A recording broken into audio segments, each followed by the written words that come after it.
kubor baman kesngi awan lam shipi da undang ya lam news. Ada ki post snem katip dengan L.P.Skul Thiepdiengngan-Keniong kelasa khongreng hadin bakalasa rong no hak eriong hado menta ompadan keno jingirap lana kaliang jong kinong mikmat MLA MDC lani na kino ki department jong ka sarkar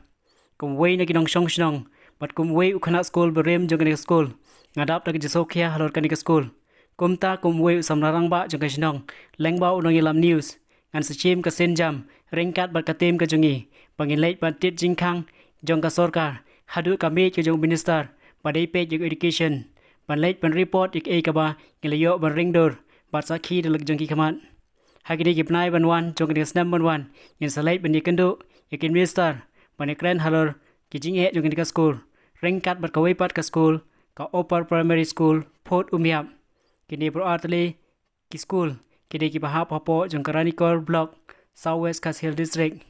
nakaliang jo no yalam ginom pet tang ye gadong ka thaila jong haring ikloi pan pet lem ye jinge ki bakipaj ba kishnong ki thau hapo kari khasi jentia pur kowe ki mat ki don ki benta ki bangliyo ban ringdor nadu ki surok ki jingking footbridge bat ki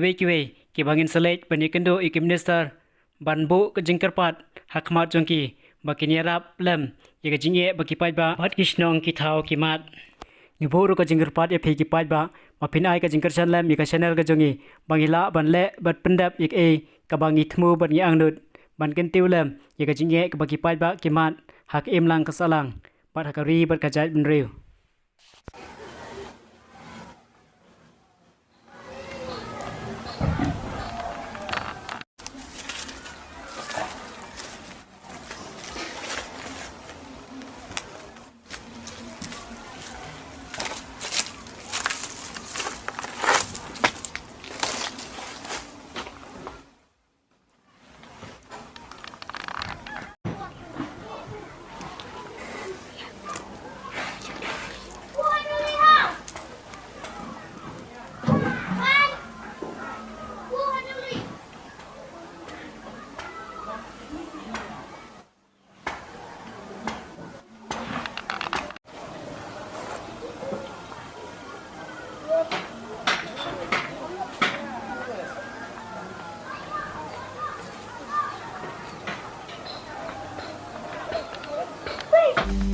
Banyo iki kubor baman kesngi sumha ban subscribe ya ka channel undang ya lam news.